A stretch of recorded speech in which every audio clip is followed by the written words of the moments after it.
তো হ্যালো বন্ধুরা, আমি আবার চলে এসেছি নতুন একটা ভিডিওর সাথে। তো আমি আজকে কি রান্না করব সেটাই তোমাদের সাথে শেয়ার করব। দেখা যাক কি রান্না করি, তোমরা দেখে যাও। আগে সেটা তোমরা সবাই দেখতে পাবে যে আমি কী রান্না করতেছি। যেহেতু আজকে আমাদের লাঞ্চের মেনু এটাই রান্না করতেছি, তোমরা দেখে যাও। আমি পেঁয়াজটা এখানে তেলে ভালো করে নাড়িয়ে চাড়িয়ে নিয়েছি। এই যে শীতের ছোটো ছোটো আলু, ছোটো শিম প্লাস মটরশুঁটি দিয়ে ভাজা, খুব সুন্দর একটা জিনিস। প্রত্যেকের বাড়িতে এই জিনিসটা রান্না করা হয়, ঠিক আছে। তো শীতকাল মানে শীতকালে তো শিম থাকবেই, ছোটো ছোটো শিম। আর এই যে চিকেন ছাড়া তো লাঞ্চে খাওয়াই যায় না, ঠিক আছে। মাংস তো দরকারই হয় প্রত্যেকের বাড়িতে। তো এটা আজকে নর্মালি এমনি একটা আলাদা টাইপের রেসিপি করতেছি চিকেনের। তোমরা দেখো যে এটা আমি কী করতেছি। এটা নর্মাল চিকেন কষা নয়, একটু ডিফারেন্ট, ঠিক আছে।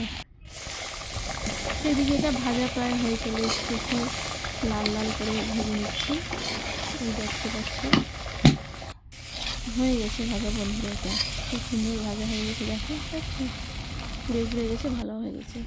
তো এটাই হচ্ছে মেন রেসিপি, ছোলার ডাল।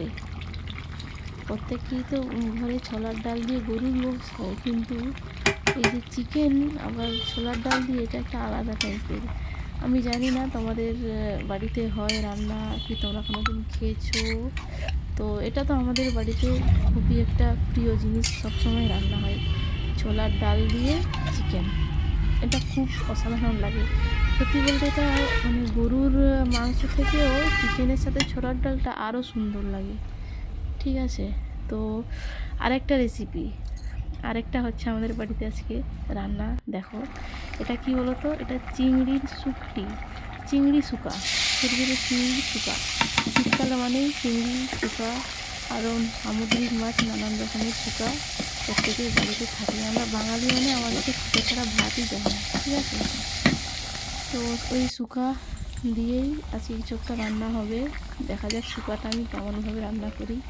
তো এদিকে আমার চিকেনটা রেডি হয়ে গেছে, শুধু এইবার ভাত দিয়ে শুধু খাওয়া হবে, ঠিক আছে। পুরো রেডি চিকেন। এদিকে একটু কাসুরি মেথি দিয়ে আমি দিয়ে দিয়েছি, উপরে ছড়িয়ে দিয়েছি একটু হালকা করে। খুব সুন্দর কাসুরি মেথি, খুব সুন্দর একটা স্মেল, খুব ভালোই একটা হয়, ঠিক আছে। দেখো তরকারিটা পুরো রেডি। এবার আমি এটা অন্য একটা পাত্রে, পরিষ্কার পাত্রে ঢেলে নিয়েছি। কালারটা খুব একটা বোঝা যাচ্ছে না, তবুও খেতে খুব সুন্দর, খুবই দারুণ টেস্টি হয়েছে। তো আজকের চিকেনটা দেশি ছিল না, ব্রয়লারই ছিল। তো এই ছোলার ডালটা দেশি চিকেনে ভালো লাগে না, ঠিক আছে। আবার এইদিকে এই যে 5 ফোড়ন দিয়ে পেঁয়াজটাকে ভালো করে লাল লাল করে নাড়িয়ে নিয়েছি। সব রকমের মশলা দেবো। এটা এই যে শুকা ছিল, চিংড়ি শুকা দিয়ে এটা রান্না হবে, ঠিক আছে। এই যে লঙ্কা গুঁড়ো দিয়ে দিয়েছি, হলুদ গুঁড়ো দিয়ে দিয়েছি, প্লাস লবণ দেবো আবার, দিয়ে ভালো করে নাড়িয়ে নিতে হবে, কষা করে নিতে হবে। এরকম মশলা থেকে তেল ছেড়ে যাবে, ভেবে নেবে যে মশলাটা ভালোভাবে কষা হয়ে গেছে, ঠিক আছে। এবারে সেই যে ভেজে রাখছিলাম চিংড়ি শুকাটা, ওটাই দিয়ে দিয়েছি, দিয়ে ভালো করে কষে নিতে হবে আবার। তো আমিও এখানে করতেছি, তোমরা যদি কেউ চাও এখানে একটু পানি দিয়ে দিতে পারো, কোনো অসুবিধা হবে না। চলো, এই যে কষা হয়ে গেছে লাল লাল করে, এবার মিক্স সবজি দিয়ে দেবো। শীতকাল মানে সবজি, ওই যে সবজি দিয়েছি আলু, বেগুন, মূলো, পেঁপে, একটু শালগম, সব রকমের সবজি দিয়ে এই শুকা দিয়ে রান্না হবে। এবার একটু পানি দিয়ে দিয়েছি, দিয়ে আবার ঢাকা দিয়ে দিতে হবে।